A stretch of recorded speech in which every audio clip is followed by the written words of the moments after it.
Hi, Kira. So this is my fifth whittle, and it is the criticism sandwich.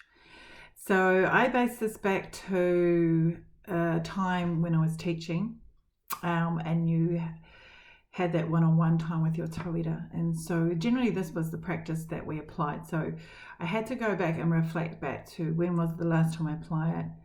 Do I still apply it? And what's changed in terms of confrontation. So always we know with our tauira, with our learner, it was always about always lifting up. We do that on in our boards, we do that in our organisations, but being mindful of this kaupapa is been really the learning curve for me. So I've in the last couple of weeks applied it more when I'm engaging with conversation with kōrero, and I actually walk away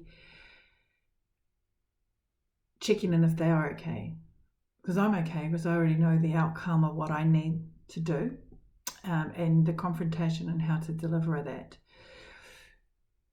The personalities that come with it, or the knowledge, or how they receive it, and particularly when you work with them for a period of time, you already understand or predict how they may engage or receive that.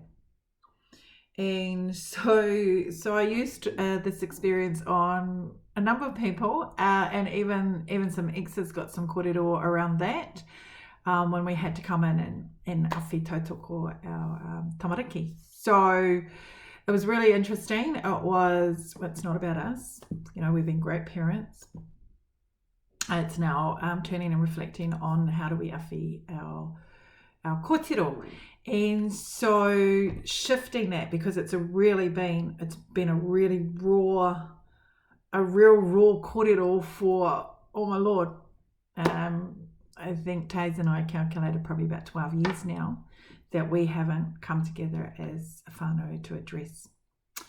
And so that was really confrontational in terms of how do we approach that now that our moko's here.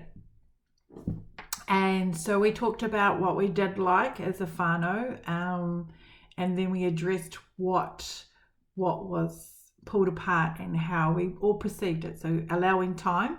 So that was a real uncomfortable space, and then praising, but aren't we excited what we can do now that we have a mokopuna to be kaitiaki to, and our kōrero and her journey of being a mother. So shifted it really, really quickly. So we put a lens on it, had to address it, because I'm 100% not going back to things. So acknowledged it and then put it on to, but look what we've got to look forward to. Our king is here, and he's a king. And I really want you to be part of that, and part of being a grandparent with him and nurturing him through that. And so there was the shift, but it was very, very uncomfortable. And we're still, each week we come back and check in, as we check in with our kōrero, we check in with each other. It's part of the process, of pathway of communicating with her. So yeah, that's been helpful.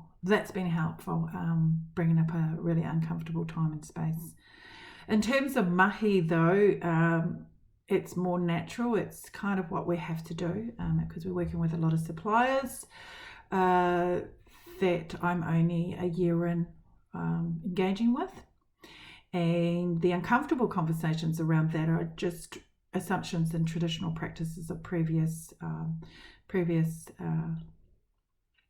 people there in leadership, and the change and the handover and that, and engaging in a different style, I suppose, to what they're used to. So that's quite uncomfortable, but like any audit, like with your banks and everything else, once you go through a process, once you use that as a topic lines to use your dialogue through, it's really rewarding, and you have an outcome and an expectation, and we share it together. So yeah, it's really cool. It's been interesting. Kia ora.